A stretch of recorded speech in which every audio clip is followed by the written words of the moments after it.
So good afternoon. I'm Dr. John Michael Mendoza from the Department of Rehabilitation Medicine. So this afternoon, I will be discussing workplace ergonomics. So mostly sa mga administrative offices natin to, no? Yung mga kung paanong yung chair height natin, table height, proper posture, para maiwasan natin yung mga repetitive stress and musculoskeletal disorders and pain. So what is ergonomics? So ergonomics is fitting the work to the worker. So ergonomics is about fit, the fit between a person and what they do, the objects they use, and the environments in which they work. So depending on ano yung trabaho natin dito sa hospital, pero mostly naman kasi meron din tayo mga administrative work. Even as doctors, even as nurses, meron tayong mga administrative work na kailangan natin gumamit ng computers. So ito yung i-discuss natin. Ano ba yung dapat tama na position natin while working in front of a computer. So ito yung picture natin, no? Kung ano dapat yung itsura natin while working. We have an adjustable chair so that we can adjust the height of the chair. And then we have adequate clearance under the table. Our shoulders are relaxed. Our spine is aligned, no? Nakadiretso lang siya. Normal curvatures, the lumbar and the thoracic spine. Eye level of the monitor is also important. So what are the ergonomic risk factors common in the office? So usually mga awkward posture natin, no? Nakakuba, hindi yan, kinokorrect na natin. Yung ating mga awkward posture, no? Nakakuba, nakataas yung shoulder natin usually like this one. Our table is high. So medyo hindi relax yung shoulder natin. Nagko-contract yung mga trapezius muscles natin, which also causes pain on your neck, on your trapezius muscles, no, shoulders natin. Another one is yung repetition. Kapag matagal tayong nagtatype, matagal tayong gumagamit ng mouse, nagkakaroon tayo ng compression over the carpal tunnel that can causes discomfort, that can cause pain, weakness, and also tingling sensation. Yun nga. So this will lead to musculoskeletal disorders. Most commonly, yung mga myofascial pain syndrome natin, yung mga shoulder, neck pain, CTS, again, back pain, yun yung mga na-experience natin as office workers and also while using the computer and laptop. So with repetitive injuries, usually nga, mga paulit-ulit natin na ginagawa. Mostly itong mouse, pag-control ng mouse, naka-extend yung wrist natin, which also causes irritation of your nerves and also your muscles, your tendons. So ano ba dapat? So i-correct dapat natin to. Pwedeng may palm support ka or mga ergonomically designed na mga mouses natin, yung pwede natin gamitin. So what is awkward and sustained posture? So awkward postures that are sustained over periods of time can cause muscle tension, reduce blood flow, and even pinch nerves. Maintaining a more neutral position over time can help reduce discomfort. So ito yung mga common na problems natin. So common problems natin, no, na nakikita natin. Hindi upright yung posture natin, hindi tayo nakaupo ng tama, nakakuba or nakaslouch, yun yung mga common natin na problems. Hindi relax yung shoulder natin, nakikita natin sa pictures, na parang tense yung naging shoulder natin because of the position of your keyboard, position of the mouse, position of your monitor. Minsan din, malaki din yung factor, yung mga chairs natin. Gumagamit tayo ng mga monoblock chairs na hindi na-adjust can also lead to musculoskeletal disorders and discomfort.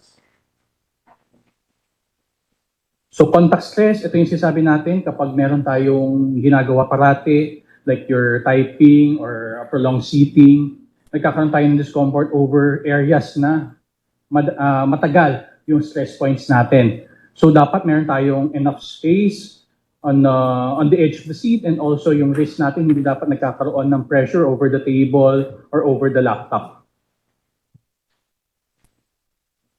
Okay, what are the common computer user discomfort reports? So headache, if the monitor height is not ideal, mid-back pain tension, for extended reach to keyboard or mouse, yun nga, kapag mataas yung tables natin, hindi tama yung posture natin. Shoulder tension, kapag mataas nga din yung keyboard and mouse, forearm and elbow discomforts, wrist and low back pain. Okay, ito yung mga nakita natin na pwedeng problems, positions, or postures na ginagawa natin in front of the computer that can lead to pain. So, what are the 4 areas of concern? Focus natin on proper ergonomics in front of a computer, no, or office work. So, first is body to chair. Second is feet to floor. Third is hands to mouse and keyboard, and also eyes to the screen. Okay. So the first point of focus is body to chair. This considers how your workstation seating affects your back, shoulders, hips, and upper legs. This section reviews the key chair adjustment, including seat height, seat depth, backrest, support, and armrest. So ano ba dapat ang ideal na chair adjustment natin, no?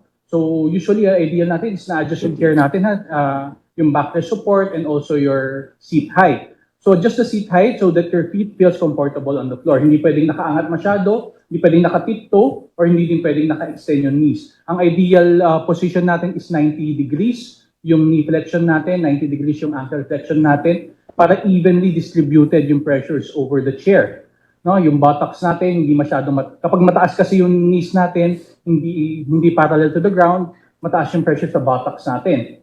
Kapag naka-lean back ka naman or mas extended yung knees mo, sa anterior thigh naman natin yung pressure. So gusto natin pantay yung pressure all throughout the thighs para hindi masyadong nafe-feel yung discomfort, hindi din tayo magkaroon ng impingement ng nerves natin. So adjust the seat depth. Yung seat depth natin, yung lalim, no, ibig sabihin yung lapad ng chair natin, palalim. So dapat meron tayong around 2 to 3 finger breadth na space in between the knees and also the edge of the chair. Okay?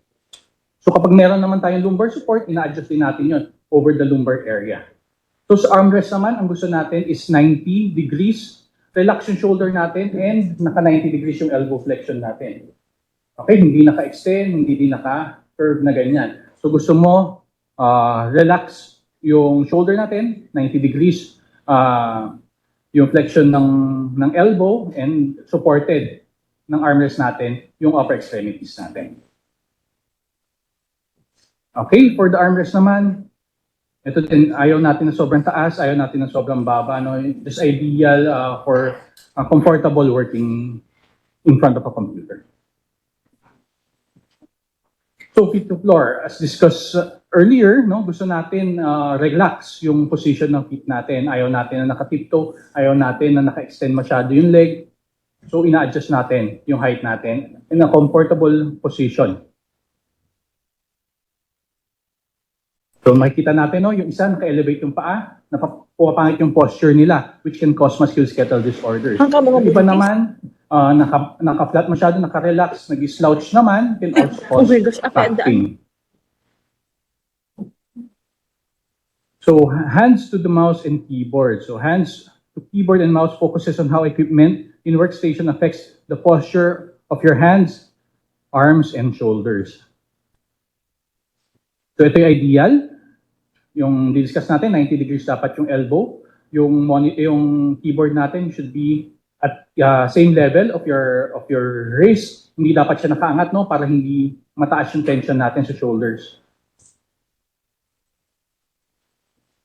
So again, ayaw natin na ine-extend or pineflex masyado yung wrist natin for prolonged period, which can cause your carpal tunnel syndrome.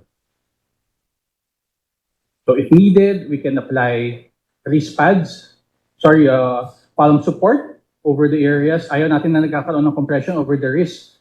So iniiwasan natin dun yung nagiging support natin over the wrist.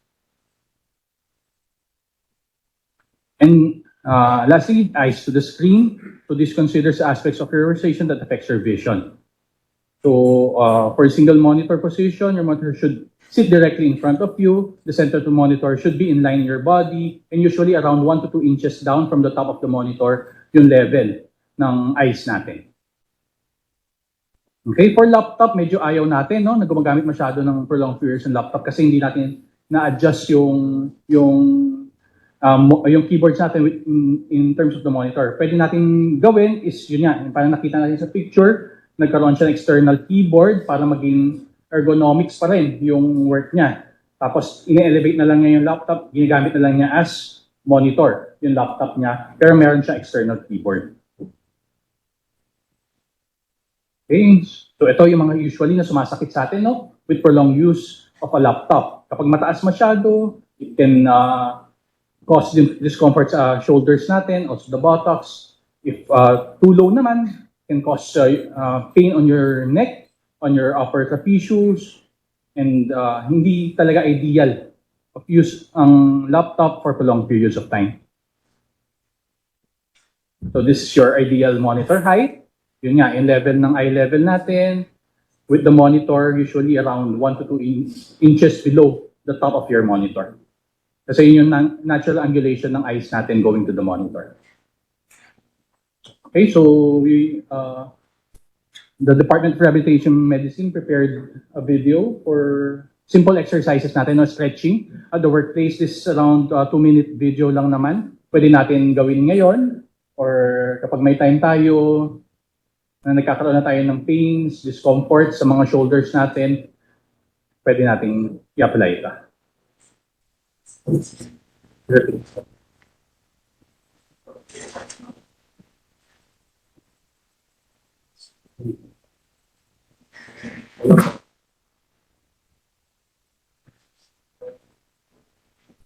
I-cross ang kamay para ma-stretch ang mga... Ito po yung mga simpleng ehersisyo na pwedeng gawin.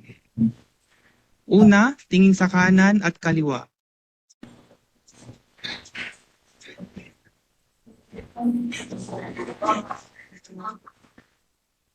Tapos, tingin sa taas at baba.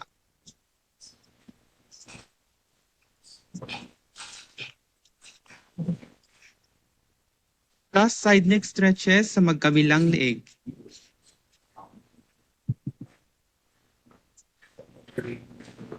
Gawin ito ng tig-3 beses at dahan-dahan, huwag magmadali.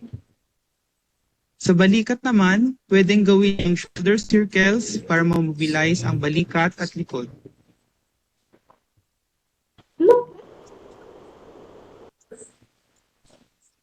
I-cross ang kamay para ma-stretch ang mga muscles sa siko, balikat at sa likod.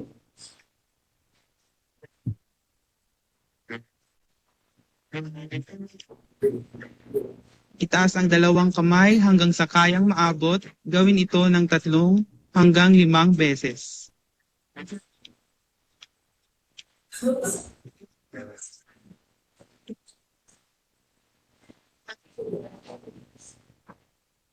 Para sa upper trunk naman, mainam na dahan-dahang twist papunta sa kanan at kaliwa. Pwede ding may kasamang kamay. Ilagay ang 2 kamay sa bewang at mag-side bend sa kanan at sa kaliwa. Tapusin ang routine sa mga standing exercises gaya ng mini squats, marches at heel raises.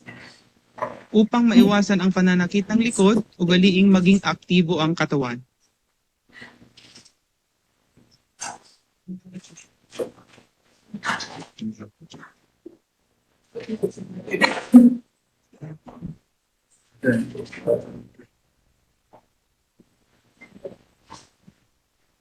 So, in summary, what do we do with the ergonomics in the workplace? Adjust the chair. If you assure you have adequate foot support, use your keyboard and mouse at the same level and avoid reaching, and position your monitors to avoid neck. And also do the exercises that we just taught you. So, thank you for listening.